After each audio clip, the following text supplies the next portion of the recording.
Hello everyone, Bill Spada here, Eric Anderson. and we are here today to talk to you about PiSwap, Moonforce, and new chains. So as you all know, Ethereum is the next chain that we are going to deploy our awesome Swap 2.0 technology. Yes, it is. So we're pretty pumped. We're right there getting ready to do the allocations and snapshot and all the fun stuff. But why are we doing it, Eric? Yeah. Why? Why are we moving to ETH? Why are we moving to ETH? Or, for that matter, why do we want to move to all these other chains? That's right. So we just wanted to walk you through that a little bit, help you understand. But really, it all comes back to one major reason. Swap 2.0. As you all know, Swap 2.0 is a different routing system that lives inside of PiSwap. It is something that brings healthy markets, no more artificial contract selling requirements, and it allows a project developer to actually be able to sustain its project or token project and have the market have accuracy. So that being said, Eric, tell us a little bit about why Ethereum first. Well, Ethereum, PancakeSwap was kind of a clone of Uniswap to begin with. Right. Again, it is mind-boggling that none of these swaps have adopted or changed over the last few years to doing the swap the way that we're doing. Right? With ETH, we go back to the beginning, really, of these decentralized finance swaps. And we're going to bring PiSwap 2.0 to the Ethereum blockchain, right where all the definance swaps started. Well, and knowing that Ethereum is such a highly sought after token, project developers are very into that chain to utilize that chain for their project, and it's just one of the highest volume chains when it comes to tokens. It truly is. Even with the little elevated gas fees that are out there, it is one of the most widely used chains that houses many projects. Right, and it really exposes us to a lot of different types of investors. Keep in mind, each chain has kind of a bunch of fans for different reasons. That is true. Ethereum seems to attract some high-level investors. It has the trust of some of these guys that have been in the game for a long time in terms of crypto. It also is 95% of the NFT volume in all of cryptocurrency. So getting exposure to the NFT space, which those of you that may or may not be familiar, NFTs and crypto are entirely two different spaces, just so we understand. They live on the same chain, they're very similar in nature, all smart contract driven, et cetera, et cetera. However, the types of investors are entirely different. They are. They are. I see it all the time, in the NFT space. There's a lot of people that have no idea about tokens and crypto. And no interest. And no interest.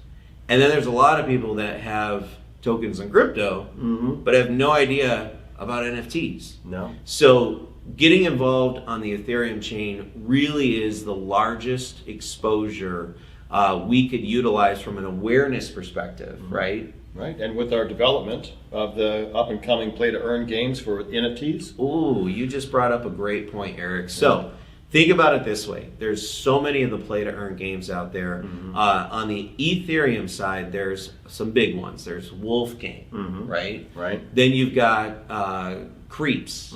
That was another big one. Then you had Cool Monkeys. I mean, these are I'm just throwing out some of these NFT play-to-earn game projects that are out there that became extremely popular, very, very, very popular, right? And so what do you say is probably the hardest challenge that a lot of these project developers are facing with these play to earn games that are on any chain, but let's just go with the ones that are in the Ethereum space? I think that one's a no-brainer. It's the viability of the rewards token. So sustaining the daily rewards that are basically people are playing to earn, rewarded, right? To these players that are engaging with the game.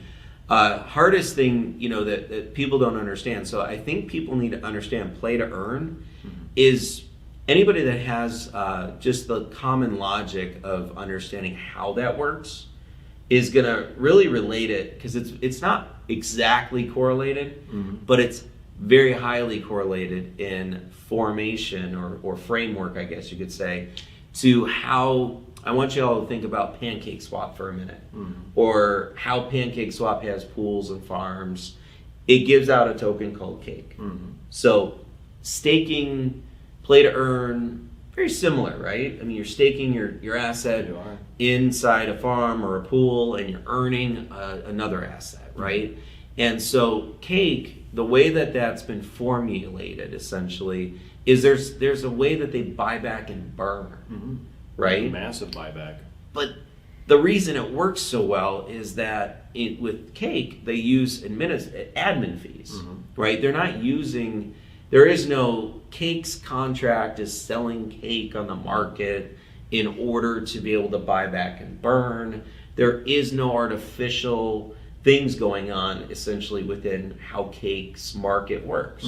So fast forward to some of these Ethereum PDEs and some of these games, there right now, none of them are utilizing any sort of buyback and burn or what's called a weighted offset. And that's why Cake works. It is. Cake has been around for a very sustainable amount of time. It's seen some growth. It's kind of retracted a little bit. But we've never seen Cake do one of those just, over a year. It's just kind of trickling down. Cake has been and has proven the formula can work. It can work. But it requires really a Swap 2.0 technology. Yes, it does. For the developer of these play-to-earn games in order for it to work on the Ethereum chain, or really any chain for that matter.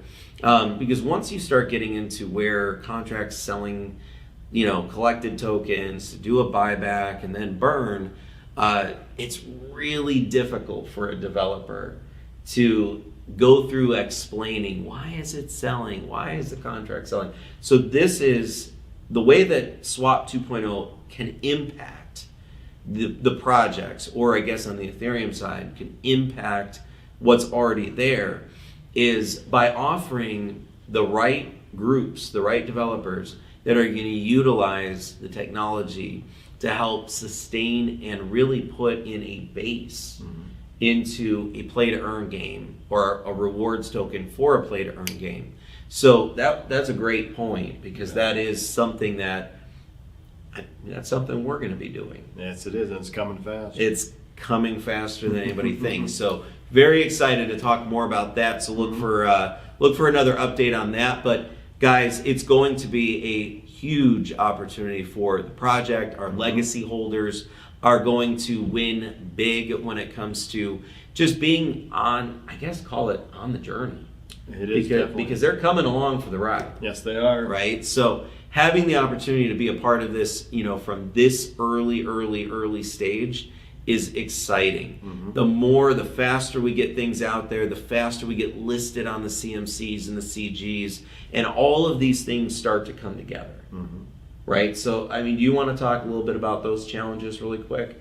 Sure. With the listings on CMC and CG for PiSwap, we have done everything that they've asked us to do. We have the APIs out, we have all the graphs done, and it's just a matter of time for them to actually list us.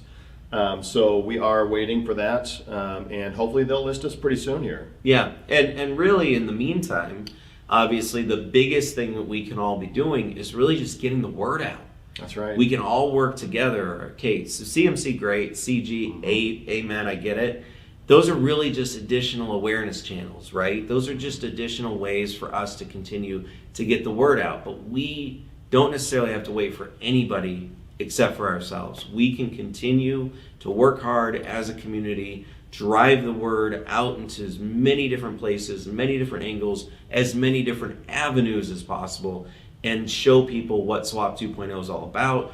Bring the village home to the promised land, where we will show them how healthy markets can exist in crypto and how they can bring projects that have authenticity to the future. And what is the ultimate goal?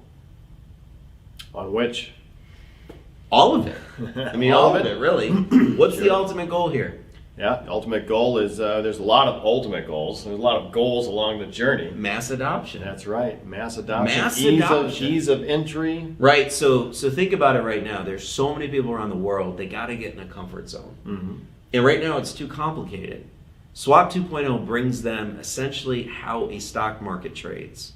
They're used to that. They've seen that their whole lives. They understand that from a financial perspective.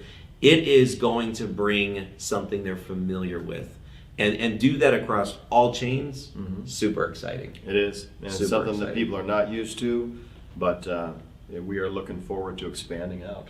Awesome. Well, until next time, we hope you do well, and make sure you look for all the updates on any of our allocations, rollouts, etc. We'll be back shortly. Have a good one. Take care.